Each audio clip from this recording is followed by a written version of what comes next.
I want to thank you guys so much for having to take the time to watching my first video of this two-parter movie review towards all these three movies that I just recently watched. So welcome to part two, and let's go ahead and get started with the continuation of the Light Between Oceans. So Michael Fassbender, he is imprisoned for not only child kidnapping, but for murder as well. Even though he didn't come murder the father of the child, but yet they still convicted him for it since there was no evidence to prove that he was dead to begin with. So it's pretty disappointing having to see such a man who wanted to do the right thing from the very beginning is also paying for it at the very end, when the one who came up with the idea in the first place, which is the wife, happens to go ahead and live off of being free after having to be the one with the idea in the first place, to having to raise this child as her own. Which, I mean, you wouldn't have to blame her. Like I said before, you know, she had two children. She lost both of them while she was pregnant with them, you know. And she felt like she had every right to have the opportunity to be that mother, and so she felt like it was that chance that was given to her in order to do that. So now that she's wandering off free, the guiltiness is in her mind as to wondering, you know, should she admit to the fact that she was part of this whole crime of having to raise this child as her own, or should she still stand aside and let Michael Fassbender take in all the credit of the whole thing? So, but on Rachel Weisz's character, the actual mother to the child, as much as she's trying to be the mother to her actual child, the child doesn't want anything to do with her because she doesn't know her. She only knows Alicia Vikander's character as her mother. So Rachel Weisz has come to a decision as to whether if she should continue on being the mother to her child, or she should just go ahead and give up and just give the child right back to Alicia Vikander's character or not. But in order to do so, she wanted Michael Fassbender to completely commit himself into the crime and spend for all his life sentence in imprisonment for those crimes. And Alicia Vikander having to live with the guilt, she doesn't want to live with that. She feels the love for her husband still, and realizing what her husband has done for her, she goes and she admits to the crimes of her being involved with them as well. So now we got Alicia Vikander and Michael Fassbender, who are their characters are put into prison for some several years. Why? Because Rachel Weisz has not only has these two imprisoned for the crimes they committed, but she also wants to testify for them, so that way she understands where they're coming from, and she forgives them. She's in a position of having to forgive these people for not only having to do what they did, but to also save her child and raise her to be alive. And so she looks at it at that point. So instead of spending a life sentence in prison, they're only in there for several years, which is, I mean, I guess that's fine. I mean, it's better than nothing. So several years pass, you know, the child has learned to grow and accept her actual blood-related family, and it jumps from the 1920s to the 1950s at the very end, and both Michael Fassbender and Alicia Vikander's characters are out of prison. They're living their life, but it comes to a point to where Alicia Vikander, she's in a position where I believe that she died of cancer or so, which leaves Michael Fassbender still alive and an older gentleman living the life in his own house, and in comes the grown-up version of the child that she took in and raised, which is not just named Lucy or Grace, which is her actual name, but her name is now Lucy Grace, and so she comes in, and then she comes in with her own child, a child of her own named Christopher, and she introduces her son to the man consuming him as her father when she was a baby, and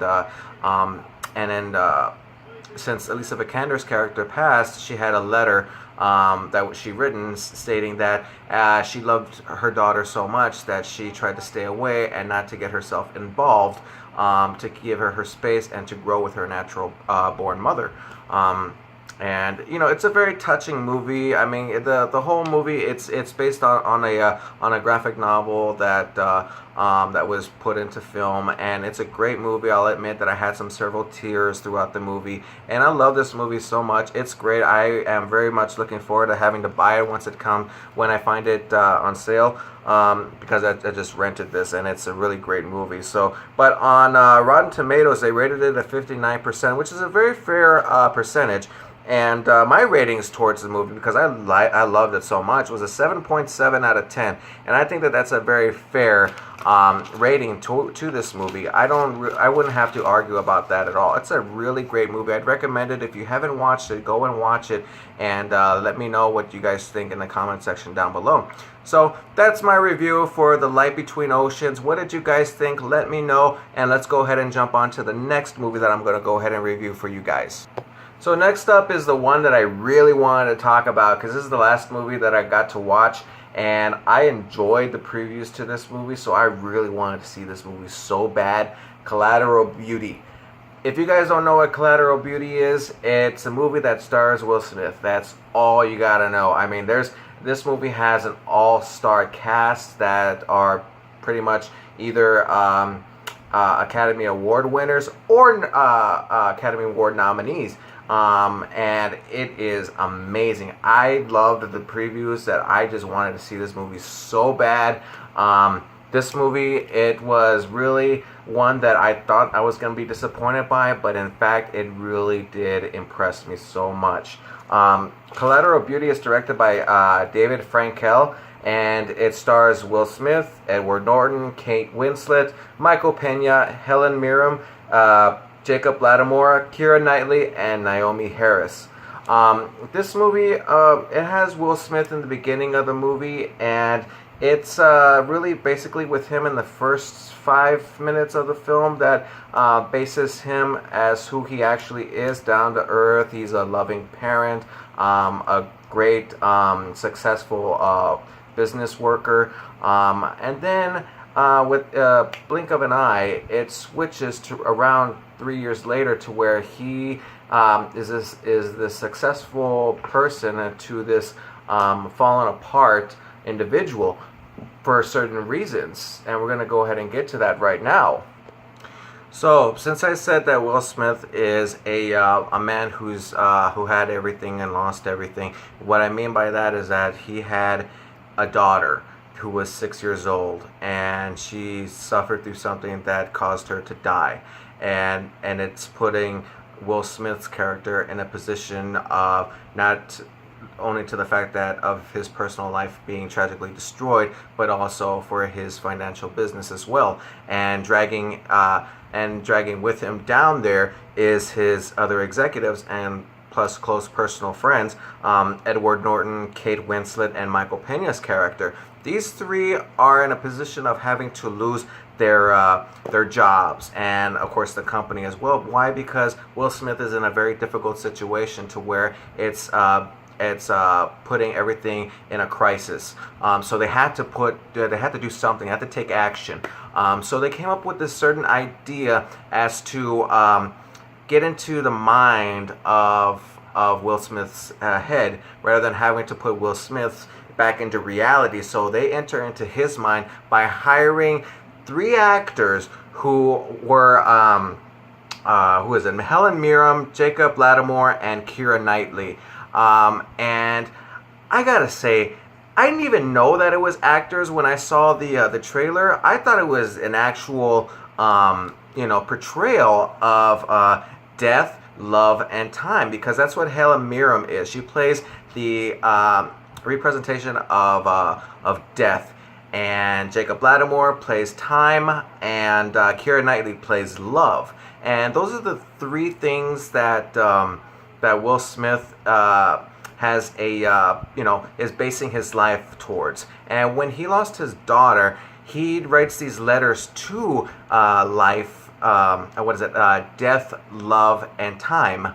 And for him doing that, the other characters, Edward Norton, Kate Winslet, and Michael Pena, they discover that they find it very therapeutical, so they needed to get a step further ahead. So they hire these actors who come into the picture, and they portray these characteristics to Will Smith. And it's funny when they make the approach onto Will Smith, because it's so funny when I saw it, and I was just like, these guys are really good. You have actors who are playing awesome actors in the movie, and I love seeing that. It was just great scenes when I saw these guys do that, because it was very believable, because you're trying to make Will Smith believe that they are actually the subconsciousness of Will Smith's mind. And I actually believed it, because they did a great job at it, because it's one of those, like it's like the Ebenezer Scrooge Christmas Carol story. You know, you've got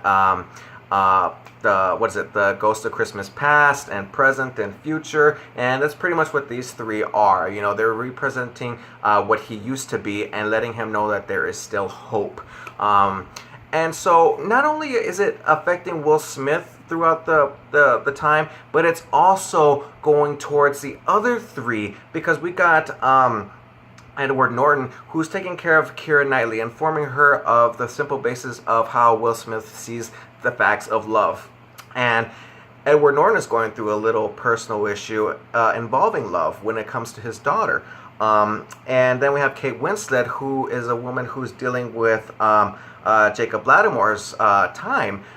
So she's trying to get herself involved with having to do her personal things with, having a baby and stuff. Instead, she's putting more time into Will Smith's lifestyle. So, and then we also have Michael Pena, who's going through a disease, a secret disease that he's not telling anybody about, and he's dying, but he's getting some like therapeutic things from Helen Mirren's character. And then at the end, you see that, throughout the movie, you see Will Smith, he's interacting with this other individual played by Naomi Harris. And Naomi Harris, she's like this counselor to a group therapy session with other people who have lost their children throughout time. And Will Smith, he has a very difficult time, and you can see it. He does it so well. How complicated and difficult it is for him to live through life with the loss of his daughter. I'm losing time here, but and then at the end, I'm gonna go ahead and I don't want to spoil the end for you guys. You guys gotta go and watch it. It was an amazing ending. I wish I could spoil it for you guys, but I just don't. I don't feel like I should. It's a great movie. I feel like it's just one I haven't been impressed with for so long. I was so overjoyed when the movie was over with, because I was deeply satisfied and entertained throughout the whole thing. So on Rotten Tomatoes, believe it or not, they rated it a 13%. I don't agree with that at all whatsoever. As a matter of fact, my ratings for the movie is a 9.2 out of 10. Believe that when I say 9.2 out of 10. So if you agree with that ratings, if you have watched Collateral Beauty, and if you agree with that, or if not, go ahead and comment in the section down below, because I would really like to get to hear your guys' intake on this film, if you have or if you have not watched it. So those are my movies for right now. A Monster Calls, A Light Between Oceans, and Collateral Beauty. These are great movies. I was really impressed by them all. I thought I was going to be disappointed, and I wasn't. So I'm Awesome Joe. Thank you guys so much for taking the time to watch my videos for my movie reviews. You guys have been such a great inspiration to me into having to do these videos. Thank you guys so much. If you have any requests as to any of the movies that you would like for me to review for you, go ahead and comment in the section down below, and I'll be more than happy to do a review video for you guys. So, and also go ahead and click on subscribe if you like. It would really help out a lot. I'm also on Facebook as well, Facebook and YouTube. I am expanding as much as I can. Evidently, I'm going to grow in time to improve these videos, but in the meantime, I'm doing a fantastic job with having to do these videos. What do you guys think? Let me know. So go ahead and stay awesome. I'm looking forward to seeing you guys at the movies, and I'll see you guys next time. Bye.